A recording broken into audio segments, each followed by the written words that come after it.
కూడి వచ్చినటువంటి దేవుని పిల్లలని మీ అందరికీ మన ప్రభువును రక్షకుడైన యేసుక్రీస్తు వారి పేరిట వందనాలు. మరి ఎంతవరకు కొద్ది నిమిషాలు దేవుని యొక్క వాక్యాన్ని మీరు విన్నారు. మరి నా గొంతు బాగలేదు, అయినప్పటికీ నేను చెప్పడానికి ప్రయత్నిస్తాను. కనుక ఉన్న సమయంలోనే మరి కార్యక్రమాలన్నీ కూడా ముగిస్తూ అలాగే వాక్యాన్ని కూడా చక్కగా వింటూ మనం ముందుకు సాగిపోదాం. బైబిల్ గ్రంథంలో నుంచి ఎఫెసీయులకు రాసిన పత్రిక 5వ అధ్యాయము 15-16 వచనాలను చూద్దాం. ఇక్కడ రాయబడినటువంటి మాటను మీరు జాగ్రత్తగా చూడాలి. నార్మల్గా చదువుకుంటూ వెళ్ళిపోతే ఇవి అర్థం కావు. అంటున్నాడు, దినములు చెడ్డవి గనుక మీరు సమయాన్ని పోనివ్వక సద్వినియోగం చేసుకోండి. మొట్టమొదటిగా చెబుతున్నాడు, దినాలు చెడ్డవి. రాత్రి చెప్పుకున్నాము, అంత్య గడియల్లో ఉన్నాము, చివరి దినాల్లో ఉన్నాము. దినములు చెడ్డవి గనుక సమయాన్ని పోనీయక సద్వినియోగం చేసుకొని. సో ఆ తర్వాత వెంటనే అంటున్నాడు చూడండి, అజ్ఞానుల వలె కాక జ్ఞానుల వలె నడుచుకొనవలనని. జాగ్రత్తగా నడుచుకొనుటకు జాగ్రత్తగా ఎలా నడుచుకోవాలి? జ్ఞానుల వలె. ఎలా నడుచుకోవాలి? జ్ఞానుల వలె. సమయాన్ని వృధా చేసుకునేవాడు, కాలాన్ని వృధా చేసేవాడు, తనకు దేవుడిచ్చినటువంటి ఆయుష్కాలాన్ని వ్యర్థం చేసుకునేవాడు అజ్ఞాని అంటుంది బైబిల్. అంతేనా?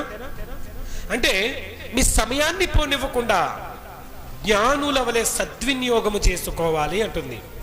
అంటే జ్ఞానులు అని పిలువబడాలంటే సమయాన్ని సద్వినియోగం చేసుకోవాలన్నమాట. ఈరోజు ఎంతమంది సమయాన్ని సద్వినియోగం చేసుకుంటున్నారు? ఇంకా వాక్యం ప్రారంభమైన రాని వారు చాలా మంది ఉన్నారు. వాళ్ళకి ఇంకా మేబీ కొత్త బట్టలు కుదరలేదేమో. ఏంటండి? అంతే కదా? మేబీ కుట్లు అయి ఉండవు, టైలర్ దగ్గర కూర్చో ఉంటారు వెళ్ళి. ఏంటండి? ఇప్పుడే చెప్పాడు, పండగ దేని గురించి ఆనందించాలి? క్రీస్తు యేసు వారు పుట్టారు కనుక మనం కొత్త బట్టలు వేసుకుంటున్నాము.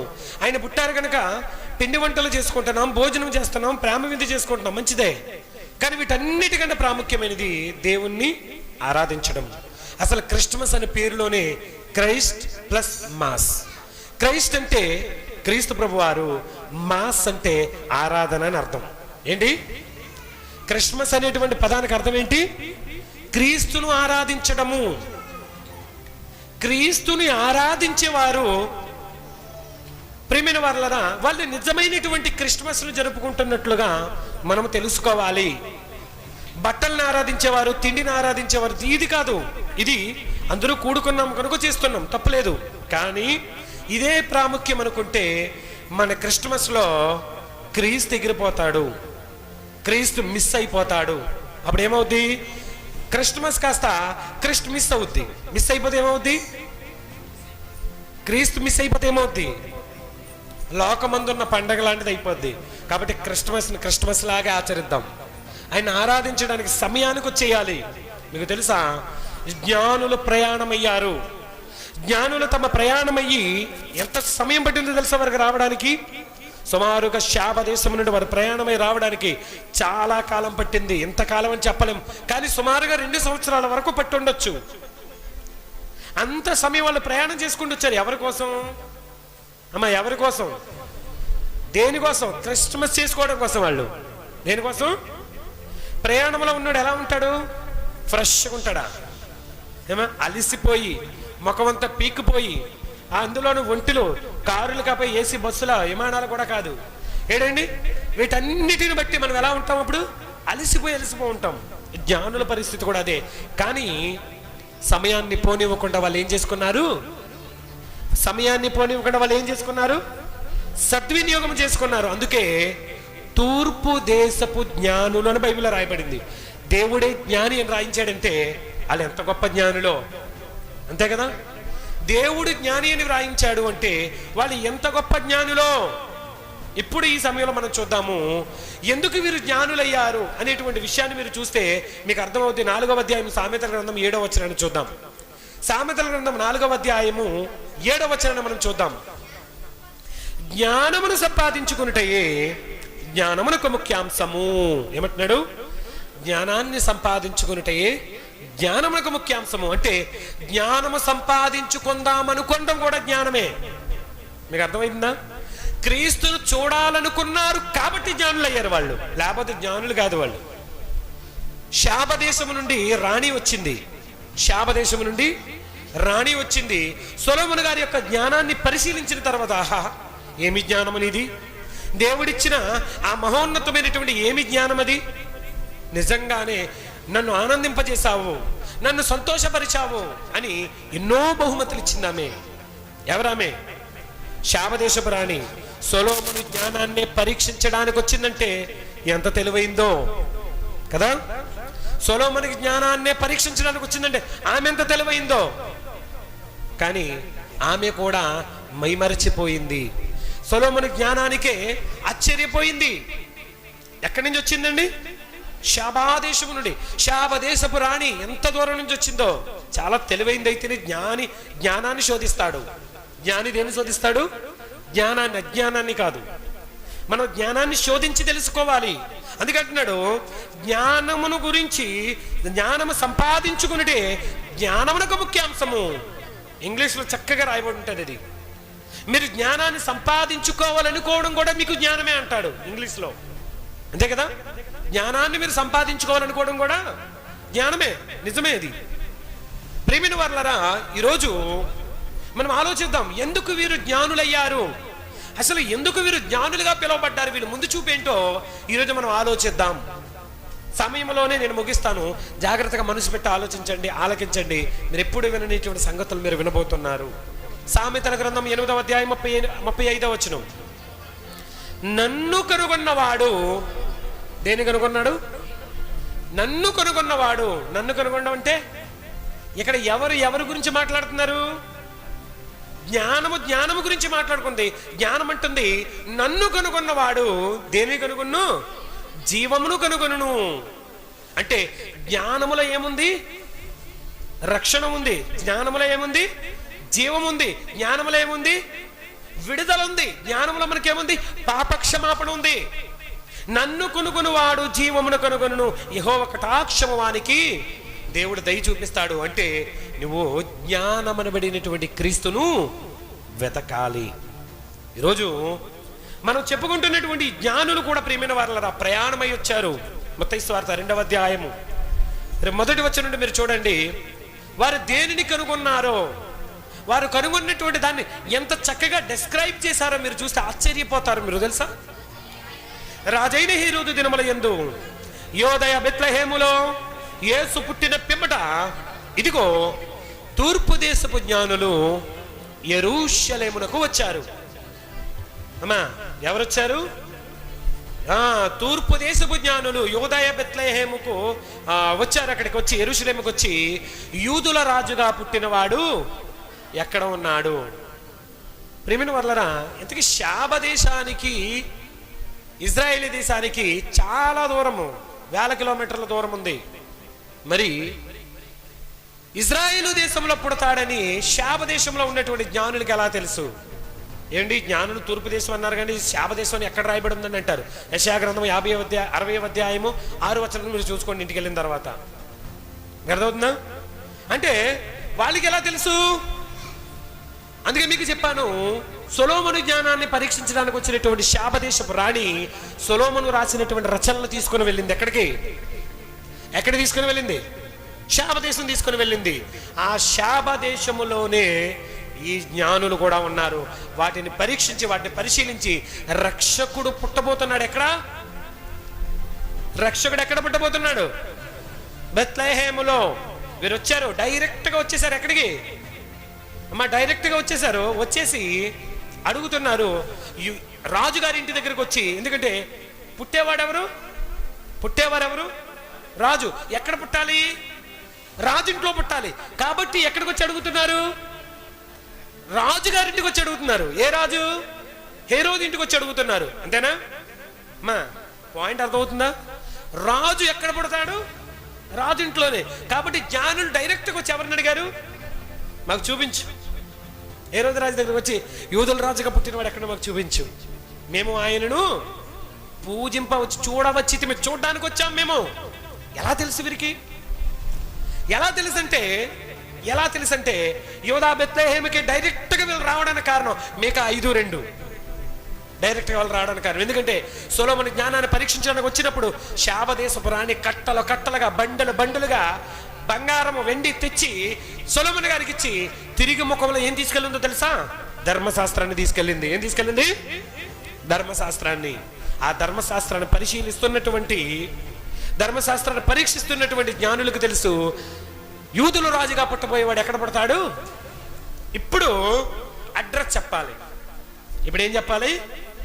అంతవరకు వచ్చేసారు. ఓకే, మీకు 5:2 రాయబడిన ప్రకారంగా స్వల్ప గ్రామమైనటువంటి బెత్లెహేం వచ్చేసారు. ఆయన పుడతారని సంగతి తెలుసు. ఓకే, అంతా బాగుంది. ఫైనల్ డెస్టినేషన్ ఏంటంటే ఇప్పుడు ఇల్లు కొనుక్కోవాలి. ఆ ఇల్లు ఎక్కడో రాజుగారిని అడిగేసరికి రాజుగారు బిక్కమొక్క వేస్తాడు. అక్కడ రాజు పుడితే నా వంశంలో పుట్టాలి, నా భార్యకు లేరే, మరి నా కుటుంబంలో ఎవరైనా పిల్లలు కన్నారంటే లేరే. మరి ఎప్పుడు ఏంటి అంటే వారు ప్రయాణించినటువంటి సమయాన్ని గుర్తించుకొని చూసుకొని రాజుగారు అనుకున్నాడు, అంటే నేను కాకుండా నా కుటుంబం కాకుండా వేరే కుటుంబంలో ఎవరు పుట్టారు? రాజు పుట్టాడు. కనుక ఈయనేం చేయాలి? ఇప్పుడు చంపేయాలి. ఎందుకంటే ఈయన్ని చంపితేనే నా కుటుంబం ఎల్లప్పుడూ రాజరికంలో ఉంటుంది. చాలా మందికి స్వార్థం ఉంటుంది కదండి. బాగా పాటలు పాడి ఉన్నాడు అనుకోండి, వాడు ఏమనుకుంటాడు? నేనే పాడాలి. బాగా వాక్యం చెప్పేవాడు ఉంటే నేనే చెప్పాలి. బాగా వాయించేవాడు ఉంటే నేనే వాయించాలి. అంతేనా? దానంతా ధూళి పెట్టుకుపోయింది. తుడిచేవాడు ఒక్కళ్ళాడు, కొట్టేవాడు అందరూ. అంటే మంది ఎక్కువైతే మజ్జిగ పలసనైపోద్ది అంటారు. నీకు అర్థమవుతుందా? అలా అయిందనమాట. ప్రేమిన వలన ఇక్కడ ఇలాంటి స్వార్థం ఉపయోగించాడు. వారందరినీ చంపించారు అనుకోండి. 2 సంవత్సరముల లోప పిల్లలందరినీ కూడా ఏం చేశాడు? చంపించేశాడు. ఈరోజు జ్ఞానులకు దారి చూపే బాట కావాలి. ఇప్పుడు దారి చూపించేవారు కావాలి. రాజుని అడిగితే రాజుకే తెలియకపోతే ప్రజలకు ఎలా తెలుస్తుంది? తెలియదు కదా. కాబట్టి వారు ప్రయాణమై వెళుతూ ఉండగా వారికి ఒక నక్షత్రము వారికి దారి చూపుతూ వచ్చింది. ఏది చూపించింది దారి? ఎవరు రంగంలో దిగారు? స్టార్, నక్షత్రం రంగంలోకి దిగింది. యేసుక్రీస్తు వారిని గూర్చి దారి చెప్పడానికి నక్షత్రం రంగంలోనికి దిగి నక్షత్రం దారి చూపిస్తుంది. అప్పుడప్పుడు మనం చూడండి, వేటకు వెళ్ళినప్పుడు మన వాళ్ళు నక్షత్రాన్ని బట్టి ఒడ్డు చూసుకుంటూ వస్తారు. ఎంత లోతుకి వెళ్ళినా ఏంటి, మన తాతలు కానీ మన అన్నయ్య కూడా బాగా తెలుసు నక్షత్రం. మాకు తెలియదు, వాళ్ళకి తెలుస్తుంది బాగా. అప్పుడప్పుడు అండి పూర్వకాలంలో ఫింగర్స్ అలా వేళ్ళడ్డిగా పెట్టి ఏ నక్షత్రం ఏ వేలు మీద ఉంది, ఏ నక్షత్రం ఏ దిక్కున ఉంది చూసి ఒడ్డెటు లోతెటు గమనించేవారట. ఈ తూర్పు దేశపు జ్ఞానులు కూడా వచ్చేటప్పుడు శాపదేశపు జ్ఞానులు నక్షత్రాన్ని చూసుకుంటూ వారు ఎప్పుడైతే వచ్చారో ఆ నక్షత్రము ఎటువైపు దారి చూపించింది? నక్షత్రం ఎటువైపు దారి చూపించింది? ఆ శిశువు ఉన్న ఇంటి మీదగా, అంటే తిన్నగా తీసుకొని వెళ్ళింది. ముక్కుసూటుగా వచ్చేసరికి ఒక ఇల్లు కనిపించింది. ఆ ఇంటిలోనే ఎవరున్నారో ఆగిపోయింది. ఇల్లు అడ్డుపడిపోయింది. వారికి ఇల్లు అడ్డుపడిపోయింది. అడ్డుపడగానే ఆ ఇంటికి వెళ్ళారు. లోపలికి వెళితే ఏం కనబడ్డారు? తల్లి అయిన మరియయు ఆ శిశువును చూచి సాగిలపడి ఆయనను పూజించిరి. ఏమంటున్నారు చూడండి, సాగిలపడి. ఇందాక రాజుగారికి ఏం చెప్పారు? మేము జస్ట్ చూడడానికి వచ్చాము, కానీ ఒరిజినల్ ఇంటెన్షన్ చెప్పండి. ఎంత దూరం నుండి వారు వచ్చారు? షాబా దేశము నుండి ఇజ్రాయేల్ దేశంలో ఉన్న బెత్లెహేములోనికి వచ్చి యేసుక్రీస్తుని ఎందుకోసం వచ్చారట? పూజించడానికి.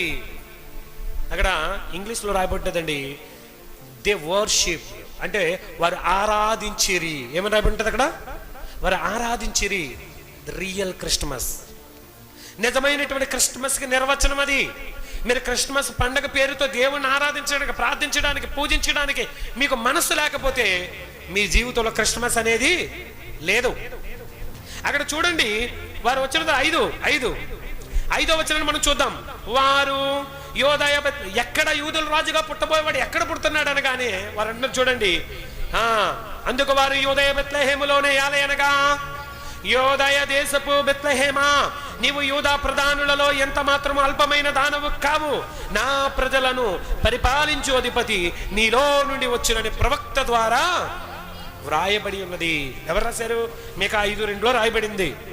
ఏ ప్రవచనం అయితే వీరు చెప్పారో, ఏ ప్రవచనం అయితే జ్ఞానులు తెలుసుకొని వచ్చారో అదే ప్రవచనం 5:2 అదే మాట ఇక్కడ రాయబడుతుంది. నా ప్రజలను ఏలబోవాడు నీలో నుండి వచ్చును. ఏంటి, వారిని ఏలబోయేవాడు ఇక్కడి నుంచే వస్తాడు. ఇది ప్రవచనం. అయితే ఎక్కడో తెలుసుకోవాలని బయలుదేరారు. ఆ ఇంటికి వచ్చారు, ఆ బాలుని చూసారు, శిశువును చూసి వారు ఏం చేశారు? పూజించిరి. ప్రియమైన వారలారా, అద్భుతమైనటువంటి విషయం అండి, అద్భుతమైనటువంటి విషయం ఇది. ఎందుకు వీరు పూజించారు? అసలు ఎందుకు వారు అంత దూరం నుండి వచ్చి ఎందుకు వారు పూజించారు? కారణం ఏంటి? అసలు అందులో ఉన్నటువంటి పరమార్థం ఏంటి? మిస్టరీ ఏంటి? ఈరోజు మీరు తెలుసుకోబోతున్నారు. 3 ప్రాముఖ్యమైనటువంటి అంశాలు ఉన్నాయి ఇందులో. యేసుక్రీస్తు వారిని చూడగానే పడిపోయారు, చూడగానే మోకరించి, చూడగానే సాష్టాంగపడి ఆయన పూజిస్తున్నట్లు మనకు కనబడుతుంది. కారణం ఏంటి?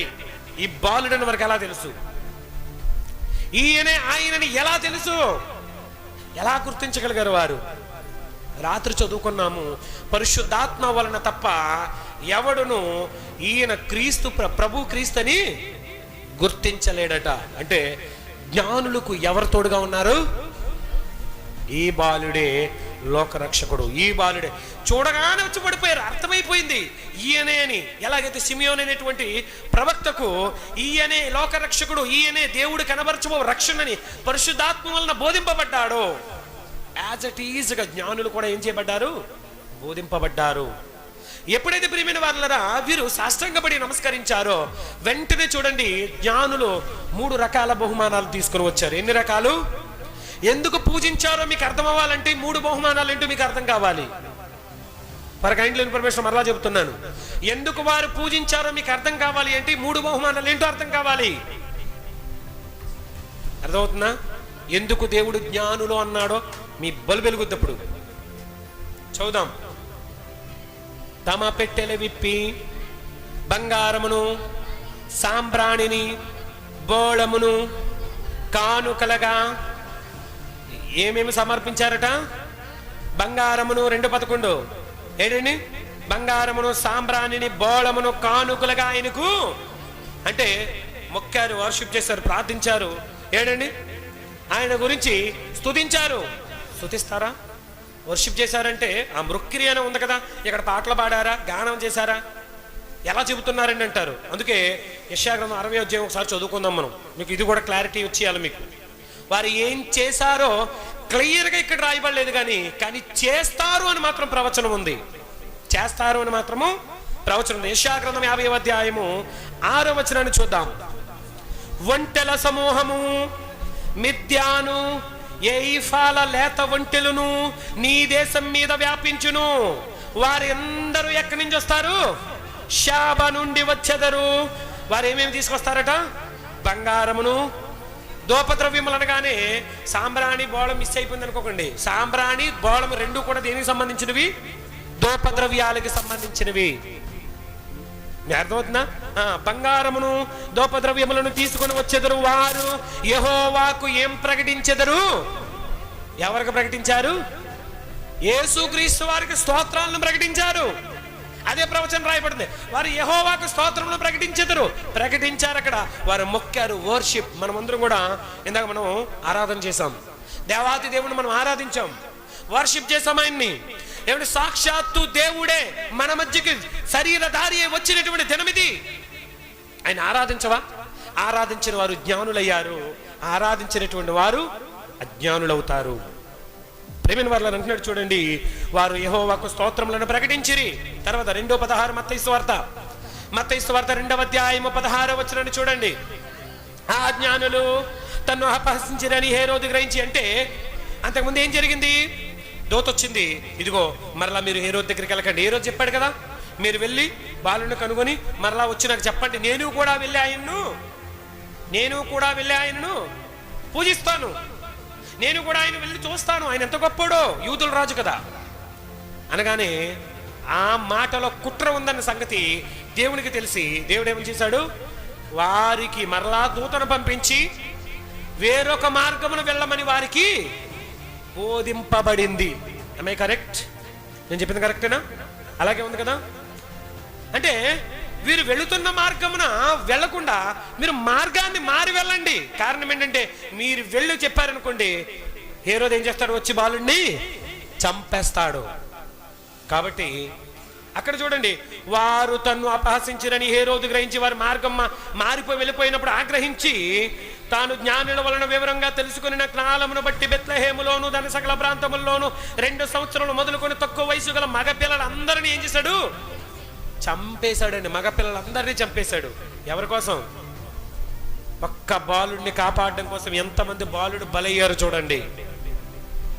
ఒక్క బాలుడిని కాపాడడం కోసం ఎంతమంది బలయ్యారు చూడండి. అక్కడ లోక రక్షకుడి యొక్క ప్రపంచాన్ని రక్షించే రక్షకుడిని కాపాడడం కోసం మొత్తము యోధా సకల ప్రాంతంలో ఎంతంతటా 2 సంవత్సరాలు మొదలుకొని తక్కువ వయసు గలటువంటి మగ పిల్లలందరినీ కూడా ఆయన ఏం చేశాడండి, వధించేశాడు. ప్రేమైన వారలారా, అసలు జ్ఞానులు దారి తప్పి వెళ్ళాలంటే మార్గము మారి వెళ్ళాలని వారికి ఎలా తెలుసు? దేవదూత బోధించిందని మనం చదువుకుంటున్నాం. దీని గురించి ఏమైనా రాయబడిందా బైబిల్ గ్రంథంలో? సామెత గ్రంథం చేద్దాం ఇప్పుడు మరలా. సామెత గ్రంథం ఇందాక జ్ఞానమును సంపాదించుకున్నట్టు జ్ఞానకు ముఖ్యాంశం అని చదువుకున్నాం కదా, దాని కిందకు వచ్చేద్దాం. చూడండి 4:11 చదువుదాం. జ్ఞాన మార్గమును నేను నీకు బోధించి ఉన్నాను, యథార్థ మార్గములో నిన్ను నేను నడిపించి. అంటే ఎప్పుడైతే జ్ఞానాన్ని కనుగొనడానికి వెళ్ళారో వారు ఏ మార్గాన్ని నడవాలో కూడా దేవుడు ఏం చేశాడు, వారికి బోధించాడు. చూడండి ఎంత అద్భుతమైన మాట. వారు ఏ మార్గమును నడిచి వెళ్ళాలో సమస్తాన్ని వాళ్ళకి విశదపరిచాడు. అందుకే హేరోదు దగ్గరికి వెళ్లకుండా జ్ఞానులు మరలా దేవుడు చెప్పిన మార్గంలో వారు ఏం చేశారు, ప్రయాణమై వెళ్ళారు. ప్రియమైన వారలారా, ప్రయాణమై వెళ్ళారు. ఆయన బోధించాడు వారికి. ఏంటండి మరలా మనం చూస్తాము, ఏంటి ఇందాక మనం చదువుకున్నాము, ఇందాక సహోదరుడు చూపించాడు. ఏంటి దేవదూత వచ్చింది గొర్రెల కాపరుల దగ్గరికి. చూద్దాం ఒకసారి. లోకాసువార్త 2వ అధ్యాయము, లోకాసువార్త 2వ అధ్యాయము 6, 7, 8 వచనాలు. వారక్కడ ఉన్నప్పుడు ఆమె ప్రసవ దినములు నిండెను కనుక తన తొలుచూలు కుమారుని కని పొత్తిగుడ్డలతో చుట్టి సత్రంలో వారికి స్థలము లేనందున ఆయన పశువుల తొట్టెలో ఏం చేశారట? ఎక్కడ బొరిన పెట్టారు? పశువుల తొట్టె. ఈ సత్రం ఏంటో తెలుసా? ఈ సత్రం ఏంటో తెలుసా? ప్రభుత్వం అయితే ఒకరోజు మాట్లాడుకున్న సత్రం గురించి. ఈ సత్రము యేసుక్రీస్తు వారు అక్కడే ఎందుకు పుట్టాడు అంటే సత్రము దగ్గర ఉండాలి, అక్కడే పుట్టాడు. సత్రంలో పుట్టలేదు. ఆయన పుట్టిన తర్వాత సత్రం దగ్గర తీసుకుని వచ్చారు. సాధారణంగా వెయిటింగ్ హాల్ లాంటివి అనమాట. సత్రాలు అంటే ఏంటి? వెయిటింగ్ హాల్ లాంటివి. అక్కడ ఈ సత్రము ఎవరు సొత్తో తెలుసా మీకు? ఎవరి ఇల్లో తెలుసా? ఎప్పుడైనా తెలుసా మీకు? యేసుక్రీస్తు వారు సొంత ఇల్లది. ఎక్కడి నుంచి వచ్చింది? యేసుక్రీస్తు వారు అక్కడ నివసించలేదు కదా అంటే నివసించలేదు. కానీ యెషయా గారు, మనకందరికీ తెలుసు, దావీదు తండ్రి అయినటువంటి యెషయా గారి యొక్క ఆస్తి ఆ సత్రము. అంటే కిమ్హాము గుహ అంటారు దాన్ని. ఏమంటారు? కిమ్హాము గుహ. ఈ గుహ తొలచబడినటువంటి రాతి ఇల్లు. ఏంటిది? తొలచబడినటువంటి రాతి ఇల్లు. ఈ తొలచబడినటువంటి రాతి ఇల్లు యెషయా దావీదుకి ఇస్తే, దావీదు మరొకరికి ఇస్తే, అలా అలా అలా వంశాలు మారి కిమ్హాము కాలానికి వచ్చేసరికి కిమ్హాము దాన్ని ఏం చేశాడు? సత్రంగా మార్చేశాడు. ఇప్పుడు యేసుక్రీస్తు వారు బెత్లెహేము అనేటువంటి తన సొంత ఊరికి వచ్చినప్పుడు అక్కడ ఎందుకు వచ్చాడు? సర్వజనులకు ప్రజాసంఖ్య రాయువలని సీజర్ అగస్టస్ వలన ఏం జరిగింది? ఆజ్ఞ అయింది. కురేనియస్ సిరియా మీద అధికారిగా ఉన్నప్పుడు జరిగిన మొదటి ప్రజాసంఖ్య. అందరూ తమ తమ సంఖ్యలను రాయబడ్డానికి తమ గ్రామానికి, పట్టణానికి ఏం చేశారు వాళ్ళు. అలాగే యేసుక్రీస్తు కూడా సొంతూరు వచ్చాడు. సొంతూరు వచ్చిన తర్వాత యేసుక్రీస్తు సొంత ఇంట్లో పుట్టాలి. ఇంట్లో పుట్టాలి అమ్మా. ఎక్కడ పుట్టాలి? సత్రము కానివ్వండి, పశువుల పాక కానివ్వండి, ఆ ప్రాంగణం అంతా ఎవరిదో తెలుసా? యేసుక్రీస్తు వారి ఆస్తి, సొంత ఆస్తి. యేసు ఊరు బయట పుట్టలేదు, యేసు ఆరు బయట పుట్టలేదు. తన సొంత స్థలములో తన తాత ముత్తాతల కాలముగా వస్తున్నటువంటి ఆస్తిలోనే పుట్టాడు. అంత అద్భుతమైన సంఘటన. లేఖనాలు అమోఘమండి, నిజంగా అద్భుతం. ఈ కిమ్హాము గుహ గురించి మీకు చెప్పాలంటే 1 గంట ప్రసంగం ఉంటుంది. నెక్స్ట్ వీక్ చెప్తాం, దాని గురించి మాట్లాడతాను ఖచ్చితంగా. యేసుక్రీస్తు వారు ఆయన పుట్టిన తర్వాత ఆయన ఎక్కడికి తీసుకుని వచ్చారు? సత్రానికి తీసుకుని వచ్చారు. ఎక్కడికి? సత్రానికి. ఈ సత్రం ఏంటి? ఇందుకే ఎక్కడ పుట్టారు? వీళ్ళు వెయిటింగ్లో ఉన్నారు. ఎవరైనా బయటకు వస్తే మేము దూరదామని అక్కడ వెయిటింగ్లో ఉన్నారు. ఈలోగా ఆమెకు డెలివరీ అయింది. అంటే సత్రము ప్రాంగణంలోనే డెలివరీ అయింది. సత్రంలో తీసుకొని వెళ్దాం అనుకుంటే సత్రంలో ఏం లేదు, స్థలం లేదు. స్థలం లేదు కనుక ఎక్కడ తీసుకొని పెట్టారు? పశువుల పాకలోనికి తీసుకొని వచ్చారు. ఎందుకంటే పశువుల పాక ఎక్కడ ఉంది? అసలు పశువుల పాక ఏంటి మీకు తెలుసా? ప్రజలందరూ కూడా ఎక్కడికి వెళ్ళేవారు?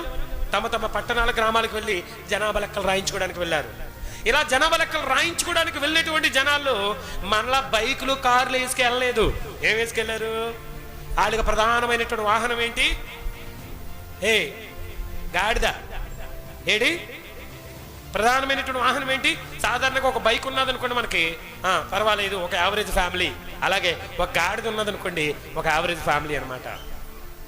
అలాగే మీరు ప్రయాణమై వెళ్తూ ఉన్నప్పుడు ఒంటెలను, గుర్రములను, గాడిదలను ప్రయాణ సాధనాలకు తీసుకుని వెళ్ళినప్పుడు సత్రంలో మనుషులు ఉండేవారు. పశువుల పాకలో వారు తెచ్చుకున్న వాహనాలు ఉండేవి. అంటే పార్కింగ్ ప్లేస్ అనమాట వాటికి.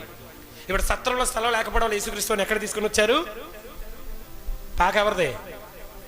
పాక ఎవరిది? పాక, సత్రము, ఆ ప్రాంగణం అంతా ఎవరి సొమ్ము? యేసుక్రీస్తు సొంత సొమ్ము. తెలుసా? యేసుక్రీస్తు సొంత స్థలం అది. రాతితో చెక్కబడినటువంటి గుహ. యెషయా గారి నుంచి దావీదు గారి నుంచి మరొకరికి కెమహాము దగ్గర నుంచి అలా మారుకుంటూ వచ్చి లాస్ట్కి అది కెమహాము స్థానంలో అనుకుంటుంది. కెమహాము సత్రముగా మార్చబడింది. అది కెమహాము గుహ అంటారు దాన్ని. కెమహాంస్ అంటే దావీదు కెమహాముకి బహుమానంగా ఇచ్చాడు. తన కుమారులందరికంటే అమితంగా ప్రేమించాడు కెమహాముని. అందుకు అతనికి ఈ దావీదు ఆ కెమహాం అంటే తన సొంత ఆస్తిని ఏం చేశాడు? బహుమానంగా ఇచ్చాడు. కానీ యేసుక్రీస్తు పుట్టుకలో మాత్రం అది మిస్ అవ్వలా. ఎంత ప్రణాళిక ఉంది చూడండి. సొంత ఇంట్లో పుట్టాడు ఆయన. ఇంతకీ ఇప్పుడు మనం చూద్దాము. పుట్టిన తర్వాత పొత్తిగుడ్డల్లో చుట్టబట్టి ఆయనను దాన్ని ఏమంటారని తొట్టెలో పెట్టారు. ఇప్పుడు దేవదూత వచ్చి గొర్రెల కాపరులకు చెబుతున్నారు. గొర్రెల కాపరులకు ఎందుకు చెప్పాలి? ఇంకెవరు లేరు ఊళ్ళో. గొర్రెల కాపరులకి ఎందుకు చెప్పాలి? ఇంకెవరు లేరా? ఎందుకు చెప్పనా? మీ అందరికీ తెలుసు దావీదు తండ్రి ఎవరు? అమ్మ, దావీదు తండ్రి ఎవరు? ఎస్ఐ తండ్రి ఓబేదు తండ్రి రూతు భర్త అయినటువంటి బోయేజు. ఎవరు? బోయేజు. చరిత్రలోకి వెళ్ళాలి. బోయేజు ఓబేదుని కంటే, ఓబేదు ఎస్ఐని కంటే, ఎస్ఐ దావీదుని కన్నాడు. పాయింట్ అర్థమైందా? ఈ గొర్రెల కాపరులు పొలములో రాత్రి వేళ తమ మందలను ఏం చేస్తున్నారు? కాయిచున్నారు. ఈ పొలం ఎవరిదో తెలుసా? ఎవరిది? బోయేజ్ది. ఏ పొలంలో అయితే రూతు వెళ్ళి పరిగి ఏరుకున్నదో, ఏ పొలంలో అయితే రూతుకు మరియు రూతు యొక్క అత్తయ్య అయినటువంటి నయోమికి ఆకలి తీర్చుకున్నారో అదే పొలములో గొర్రెలన్నీ కూడా ఏం చేస్తున్నాయి? అక్కడ రాత్రి వేళ కాస్తున్నారు గొర్రెల కాపరులు. అదే స్థలంలో ఉన్నటువంటి వారికి తన సొంత స్థలము. అమ్మా, యేసుక్రీస్తు వారికి బోయేజ్ ఏమవుతాడు? తాతలకు ముత్తాత. వంశావళి ప్రకారం చూస్తే ఏమవుతాడు? బోయేజ్ ఏమవుతున్నాడు? ముత్తాత గారి ఆస్తిలో గొర్రెలను రాత్రి వేళ మేపుచున్నటువంటి యేసుక్రీస్తు గొల్లలకు దూత చెబుతారు. ఏమంటాడు తెలుసా? ఇదిగో ప్రజలందరికీ కలగబో మహా సంతోషకరమైనటువంటి స్వర్తమానము. వీళ్ళు అక్కడే ఎందుకు గొర్రెలు మేపాలి? అసలు గొర్రెలు మేపడానికి కారణం ఏంటి? ఈ గొర్రెలకు దేనికి సాదృశ్యంగా ఉన్నాయని చూస్తే యెషయా గ్రంథం 60వ అధ్యాయం 7వ వచనం. తేల త్వరగా యెషయా గ్రంథము 60వ అధ్యాయం 7వ వచనం. యెషయా 67. నీ కొరకు కేదారు గొర్రెల మందలన్నీయు కూడుకొనును, నెబాయోతు పొట్టేళ్లును నీ పరిచర్యకు ఉపయోగములగును. అవి నా బలిపీఠం మీద. వీళ్ళు ఏం చేస్తున్నారట? గొర్రెల మందలను మేపుచున్నారు. ఆ రాత్రులు పచ్చిక బయలు ఎందుకు మేపేవారంటే అవి పిల్లలు ఈనే సమయము. గొర్రెలు ఆ సమయంలో ఏమి ఈనుతాయి? పిల్లలు ఈనేటప్పుడు పచ్చగడ్డి కావాలి, లేదా మెత్తని పరుపు కావాలి. ఆ మెత్తని పరుపు ఎక్కడుంటది? పొలాల్లోనే ఉంటది. నీకు అర్థమైందా? ఆ మెత్తని పరుపు ఎక్కడుంటది? పొలాల్లోనే. పిల్లలు ఈనినప్పుడు ఆ పిల్ల పడుతూ కింద పడినప్పుడు దాని గాయం అవ్వకుండా ఉండాలంటే మెత్తగా ఉండాలి పరుపు.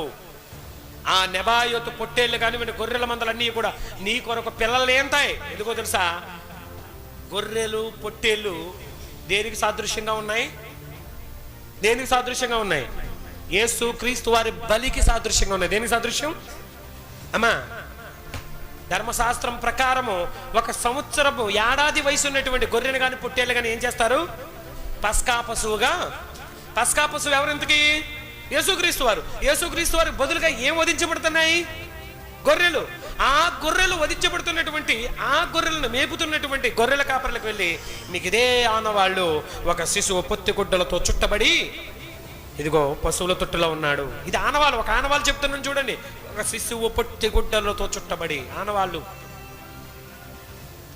దీని గురించి ప్రవచనం రాశాడు యెషయా 67లో. ఇప్పుడు చదువుకున్నాం. రేమిన్ వర్లన ఇప్పుడు అన్నీ బాగున్నాయి, కానీ మనం మరలా మొదటి విషయానికి వచ్చేయాలి. 2వ అధ్యాయం 11వ వచనం. అసలు విషయం మాట్లాడుకోలేదు మనం ఇంకా. 2:11 మత్తయి సువార్త చదవండి. మత్తయి సువార్త 2వ అధ్యాయం 11వ వచనం. మరియు తల్లి అయిన మరియను ఆ శిశువును చూచి సాగిలపడి ఆయనను పూజించి తమ పెట్టెలు విప్పి బంగారమును సాంబ్రాణిని బోళమును కానుకలుగా ఆయనకి ఏం చేశారు? సమర్పించిరి. ఏమి సమర్పించిరి? బంగారమును, 2 బోళమును, 3 సాంబ్రాణి. ఇవే ఎందుకు సమర్పించాలి? ఇంకేం దొరకలేదా వాళ్ళకి? ఇవే ఇంకేం దొరకలేదా? యెషయా గ్రంథం 60వ అధ్యాయం 5-6 వచనాలు చూస్తే ఆ దేశంలో బాగా ఫేమస్ అంటే ఇవి. శాప దేశంలో బాగా ఫేమస్ ఇవి. చదవనసలు చూసుకొని నోట్ చేసుకొని చాలు. ఎందుకు ఈ 3టిని అర్పించాలి? ఇంకేమీ లేవా? మీకు తెలుసా? బంగారము రాజును సూచిస్తుంది. దేనిని? మా బంగారం దేన్ని సూచిస్తుంది? రాజును. అంటే పుట్టినవాడు రాజు అని చెప్పడానికి గుర్తుగా శిష్యులు ఏమిచ్చారు? ఏం బహుమానంగా ఇచ్చారు? గట్టిగా చెప్పాలి. ఏం బహుమానంగా ఇచ్చారు? బంగారం. ఒకసారి ఒక రిఫరెన్స్ చూద్దామండి. రాజుల మొదటి గ్రంథం 10వ అధ్యాయం 11వ వచనం. ఎవరి గురించి రాయబడింది తెలుసు? ఇది శాపదేశపు రాణి గురించి. మరియు ఓఫీరు దేశము నుండి బంగారము తెచ్చిన హీరాము వాడలు ఓఫీరు నుండి చందనపు మ్రాణులను రత్నములను బహు విస్తారముగా తెచ్చెను. ఏమేమి తెచ్చారు? ఎందుకు తెచ్చారు? ఎవరికి బహుమానంగా ఇవ్వడానికి? సొలొమోను గారికి బహుమానంగా ఇవ్వడానికి. ఏం తెచ్చింది శాపదేశపు రాణి? ఏం తెచ్చింది? ఓఫీరు బంగారమును తెచ్చింది. రాజుగారికి బహుమానంగా ఇవ్వడానికి శాపదేశపు రాణి ఏం తెచ్చింది? అమ్మా, హైలైటెడ్ పాయింట్ మీరు చూడాలి అక్కడ. ఏం తెచ్చింది? బంగారం. యేసుక్రీస్తు వారు రాజు అని గుర్తించి, పుట్టిన శిశువు రాజు అని గుర్తించి జ్ఞానులు ఏం తెచ్చారు? లక్షణం. సేమ్ అదే దేశం నుండి వచ్చినటువంటి శాపదేశపు రాణి. ఈమె చాలా తెలివైంది, ఈమె కూడా జ్ఞానే. కానీ ఏమీ తెలియకపోయినా ఈ బాలుడే ఆయనని రాజుని గుర్తించి బంగారాన్ని తీసుకొని వచ్చారు. చూసారా? వీరు బాలుడిని ఏమని నమ్మారు? రాజు అని నమ్మారు. ఏమని నమ్మారు? రాజు, హీఈస్ ద కింగ్. అందుకే యూదుల రాజుగా పుట్టినవాడు ఎక్కడ ఉన్నాడు? యూదుల రాజుగా పుట్టినవాడిని మేము చూడడానికి వచ్చాం, మేము పూజించడానికి వచ్చామని కానీ కలవరపడిపోయాడు. నిజమే, వారు అన్నది అన్నట్లుగానే వారి క్రియల్లో కూడా చూపించారు. బంగారమును ఆయన పాద సన్నిధిలో సమర్పించారు. అది ఆయన రాజు అని చెప్పడానికి సూచనగా ఉంది. 9వ వచనం 60వ అధ్యాయం యెషయా గ్రంథం 60వ అధ్యాయం 9వ వచనాన్ని చూడండి. యెషయా గ్రంథము 60వ అధ్యాయం 9వ వచనం.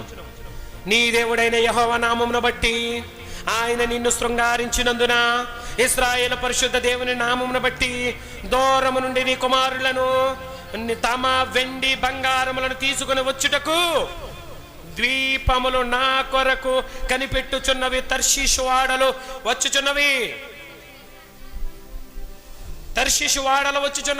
వాడలనగానే సందట్లో తిరిగే వాళ్ళు అనుకోవచ్చు. ఒంటికి 2వ పేరు మీకు తెలుసా? ఎడారి వాడ. ఏమంటారు? మా ఒంటికి 2వ పేరేంటి? ఎడారిలో వాడ. సముద్రంలో వాడ ఎలా నడుస్తుందో ఎడారిలో ఒంటి కూడా అలా నడుస్తుంది. అందుకే ఒంటినంటారు ఎడారి వాడ. ఎక్కడి నుంచి వచ్చాయట? తర్షీసు నుండి వాడలు. ఏం తీసుకొచ్చాయి? బంగారమును. ప్రవచనము. లేఖనాల నెరవేర్పు చూడండి, పుట్టలేదు, రాలేదు, ఇంకా ఏం జరగలేదు, కానీ 700 సంవత్సరాలకు ముందే యేసుక్రీస్తు వారి గురించి అద్భుతంగా రాయించాడు దేవుడు. మహాద్భుతం ప్రేమిన వారలారా, మహాద్భుతం. ఇంకా ఇంకా మనం చూద్దాం. రెండవ బహుమానం మనం చూడాలి. ఏంటండి రెండవ బహుమానం మనం చూడాలి? రెండవది ఏంటి? సాంబ్రాణి. ఏంటి రెండవది? సాంబ్రాణి.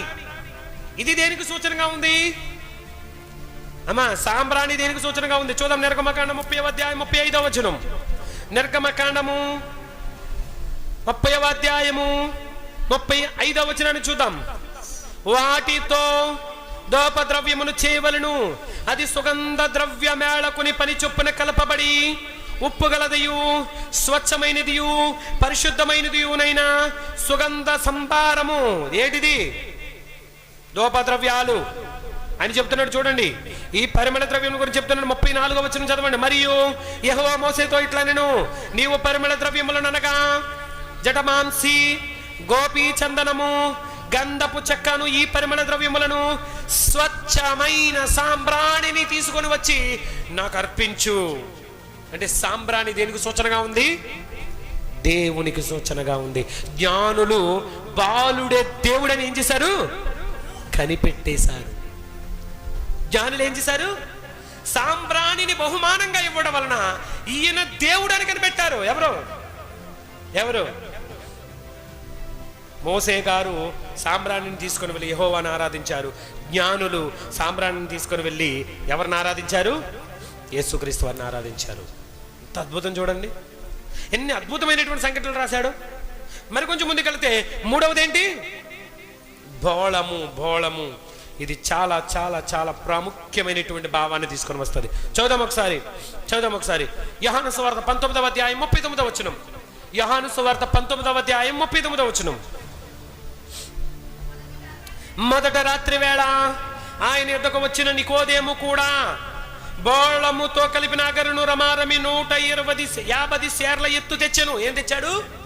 బోళమును. ఎందుకు తెచ్చాడు అమ్మా? నికోదేము బోళం ఎందుకు తెచ్చాడు? అప్పటికే యేసుక్రీస్తు ఏమైపోయారు? అప్పటికే ఏమైపోయారు? చనిపోయారు. నాన్న చెప్పండి. 19వ అధ్యాయంలో సిలువ వేయబడి యేసుక్రీస్తు ఏమైపోయారు? చనిపోయారు. 40వ వచనం. అంతటా వారు యేసు దేహమును ఎత్తుకొని వచ్చి యూదుల పాతిపెట్టు మర్యాద చొప్పున ఆ సుగంధ ద్రవ్యములు దానికి పూసి నారబట్టను చుట్టిరి. దేనికి పూశారు?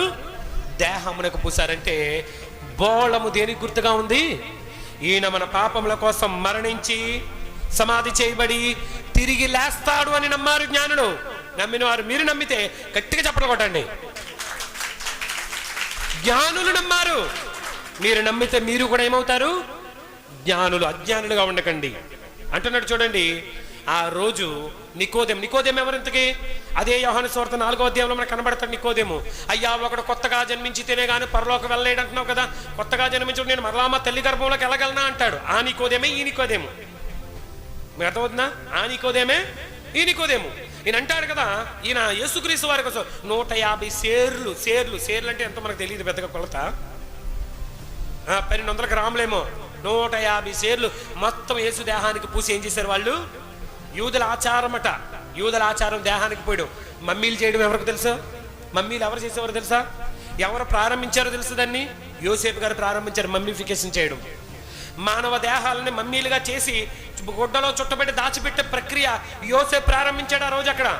ఎందుకంటే మానవ దేహాలు తిరిగి లేస్తాయి. యోసేపు గారికి ఉన్నటువంటి జ్ఞానం ఏంటి? మానవ దేహాలు తిరిగి లేస్తాయి, పునరుద్ధానం అవుతాయి. కాబట్టి ఈ దేహాలను ఏం చేసుకోవాలి? భద్రం చేయాలి. ఇది యూదుల ఆచారం చొప్పున యేసుక్రీస్తు వారి దేహాన్ని కూడా ఈ సుగంధ ద్రవ్యాలను పూసి గుడ్డను చుట్టి ఆయన తీసుకొని వాళ్ళు ఎక్కడ పెట్టారు?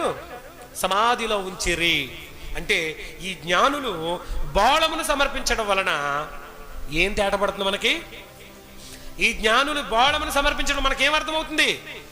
ఈయన మన పాపముల నిమిత్తము మరణించి సమాధి చేయబడి తిరిగి లేస్తాడు అని, ఈయన మా రక్షకుడు అని నమ్మారు వాళ్ళు.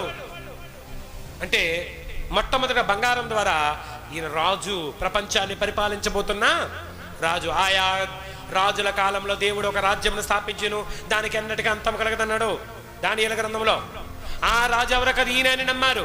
రెండోది సాంబ్రాణిని సమర్పించడం వల్ల ఈయన దేవుడు అని నమ్మారు. మూడవది బోళమును సమర్పించడం వలన మన పాపముల నిమిత్తం మరణించి సమాధి చేయబడి తిరిగి లేచి మనలందరికీ కూడా విమోచనం ఇస్తాడు అని నమ్మారు. ఈరోజు నువ్వు నేను క్రిస్మస్ అందుకు చేసుకోవాలి. ఎందుకు చేసుకోవాలి? అందుకు చేసుకోవాలి. ఒకటి ఆయన రాజు, రెండు ఆయన దేవుడు, మూడు ఆయన మన పాపములకు విమోచకుడు. అందుకే ఇందాక చదువుకున్నాం, మనందరి కొరకు విమోచన క్రయధనముగా తనను తాను ఏం చేసుకున్నాడు? ఎవరో వచ్చే బలవంతాన్ని సమర్పించేలేదు. వాక్యం చెబుతుంటే నాకు మాట గుర్తొచ్చిందండి. అబ్రహాం గారు తెలుసు కదా, ఇస్సాకు గారు మనకు తెలుసు.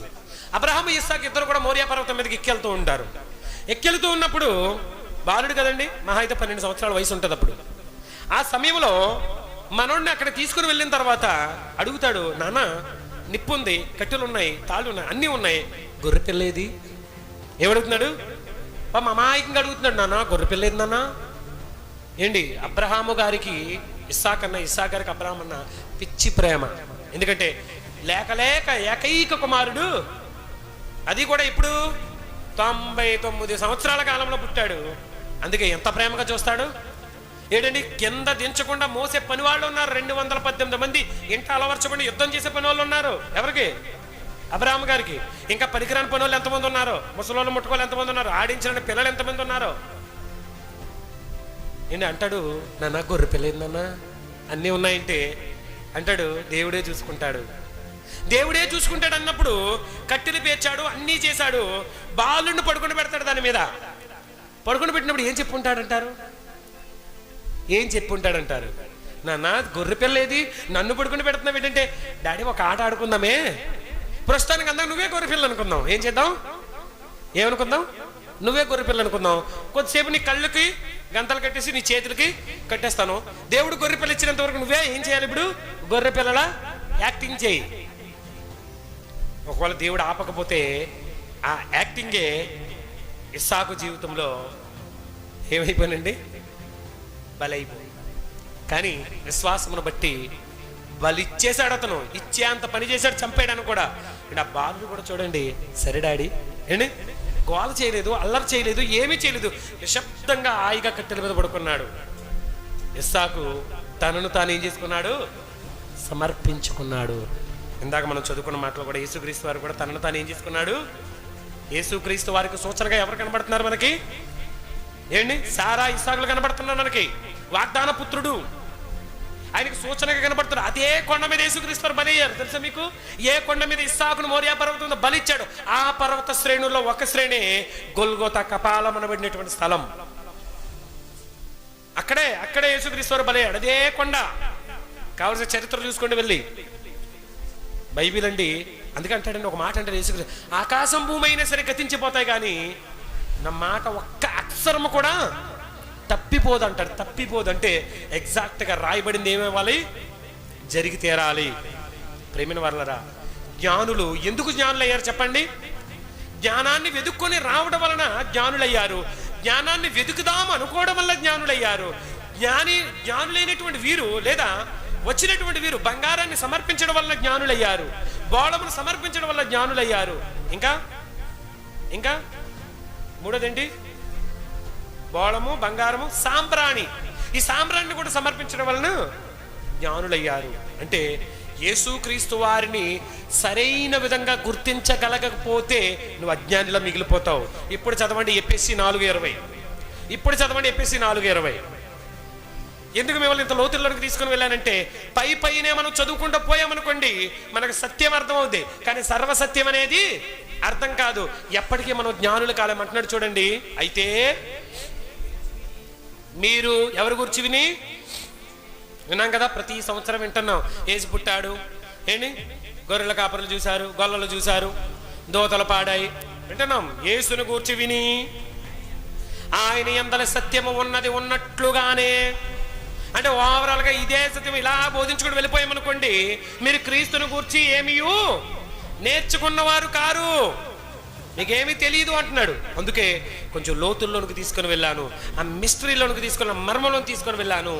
క్రీస్తు యేసు వారే సర్వమై ఉన్నారన్న సంగతి జ్ఞానులు గుర్తించారు. అందుకే బైబిల్ గ్రంథంలో తూర్పు దేశపు జ్ఞానులు అని జ్ఞానులను ముందే రాస్తాడు దేవుడు, ముందే రాయించేసాడు. వీరు జ్ఞానులు. ఎందుకు జ్ఞానులు అయ్యారంటే జ్ఞానాన్ని కనుగొందాము అని అనుకున్నారు కనుక వారు జ్ఞానులు అయ్యారు. అక్కడ మనము కూడా ప్రేమైన వాళ్ళరా జ్ఞానమును కనుగొనడానికి, జ్ఞానాన్ని తెలుసుకోవడానికి ప్రతిరోజు బైబిల్ చదవండి, బైబిల్ పరీక్షించండి, పరిశుద్ధాత్మను పొందుకుని పరిశుద్ధాత్మ వలన క్రీస్తును మనం తెలుసుకోవాలి. వావరాలుగా చదివితే అర్థం కాదు. అలా అయితే మతోన్మాదులు చదువుతున్నారు, క్రీస్తును తప్పు పట్టాలనుకున్న వాళ్ళు చదువుతున్నారు, మనము చదువుతున్నాం. కానీ వాళ్ళకి ఒకలా మనకు ఒకలా అర్థమవుతుందంటే కారణం మనకు పరిశుద్ధాత్మ యొక్క సహాయము. పరిశుద్ధాత్మ వలన తప్ప ఎవడును క్రీస్తును ప్రభు అని ఒప్పుకోడు అన్నాడు. పరిశుద్ధాత్మ ఉంటేనే ఆయనే దేవుడు, ఆయన రక్షకుడు అన్న సంగతి మనం ఒప్పుకుంటాము. ఆ కెపాసిటీ మనకు, ప్రేమైన ఆ విషయం మనకు అర్థం అవ్వాలి అంటే పరిశుద్ధాత్మను మనకు బోధించాలి. ఓకే, దేవుడి పరిశుద్ధ వాక్యాన్ని దీవించి ఆశీర్వదించునుగాక. ఆమేన్.